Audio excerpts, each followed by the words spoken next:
Syrian Observatory for Human Rights says the death toll from the country's civil war has surpassed 100,000.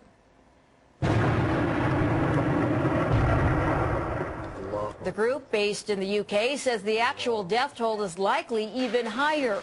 Nearly 40% of those killed were reportedly civilians. Fighting continued in Syria today. Amateur video showing clashes in several areas near Damascus. On Tuesday, senior Russian, American, and UN diplomats met in Geneva in hopes of brokering an agreement for a second round of Syrian peace talks. The meeting ended without a time being set for those talks. Clifford May, the president of the Foundation for Defense of Democracies, joins us now in Washington with his take on this. Let's talk, Clifford, first about no consensus on a second meeting or a Geneva 2. Why are they at odds? What is there that's holding them back from picking a day and starting this? Well, they're still talking about talking, and there are a number of things where their two sides are simply too far apart. One would be what happens to Assad. On the Western side, the view is that this meeting should be about Assad stepping down and transferring power. Assad's view is this should be about reconciling with him remaining in power. But there are any number of sort of just basic issues they can't decide on, even to get to the place where they can sit down and begin a process of negotiations. Also, I know they want to have the opposition included in conversation. There's also challenges there. What are those challenges? Well, yes, that's a very good point in terms of the opposition being ready to come to the talks as a unified voice. They are not.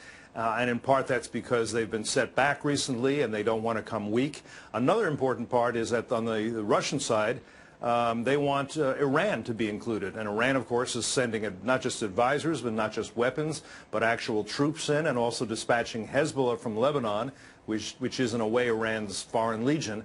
And the Western side says no, Iran cannot be part of these talks. That just doesn't work. So for all those reasons, they can't decide even to have the talks in July. Maybe we'll see if they can have them in August. But we've been talking about going back at least until May. I think for the foreseeable future, what we see is continuing conflict, continuing carnage, continuing refugees and displacement. We've got about 5 million people displaced, about 1.5 million refugees in Jordan, Lebanon, and Turkey. And as you said, according to some estimates, the death toll is well above 100,000. So are these stalling tactics, for example, Russia asking that Iran be at the table, would you qualify these as stalling tactics? And not so much stalling tactics. So what people often don't recognize is that talks work when both sides want peace. If both sides don't want peace, if what they want is to win and have the other side lose, there really isn't a whole lot to talk about. And that's the situation we're at. Assad, backed by Iran, backed by Hezbollah, backed by the Russians, wants to win this battle. He at least wants to consolidate his hold over western Syria, which is the economically productive part of Syria, and the part that has the coastline and the border with Lebanon. He wants to have that, and have that solidly. And if there are any talks, he wants that established as legitimate. The rebel side really wants Assad to go. That's what this rebellion is about. And if they accept that Assad will stay with Iranian and Hezbollah backing, and it's Hezbollah that won the most important battle, not Assad's army, then essentially the rebellion is over and the rebellion has been lost. They're not willing to accept that. So we always think that everybody wants to talk because everybody's first priority is peace. That is simply not the case. You make a very good point with that. But let me ask you, we also heard from members of the opposition yesterday talking about how, yes, the U.S. has said they're going to provide arms, but they haven't seen anything yet on the ground.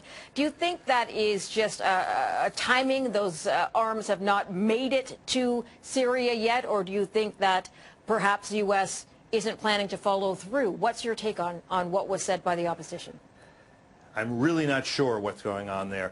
There are a lot of people who are afraid that the arms promised by President Obama are going to be too little and too late.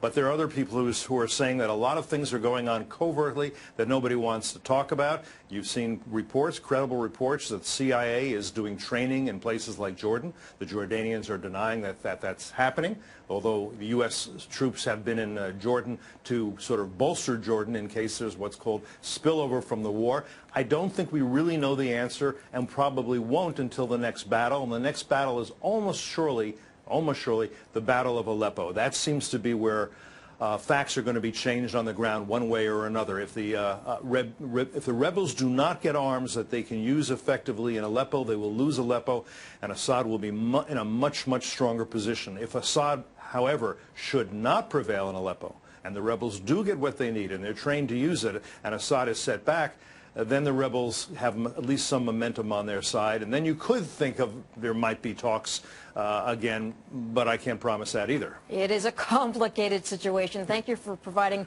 some clarity on it. Clifford May, Foundation of Defense for Democracies in Washington. Thank you, sir.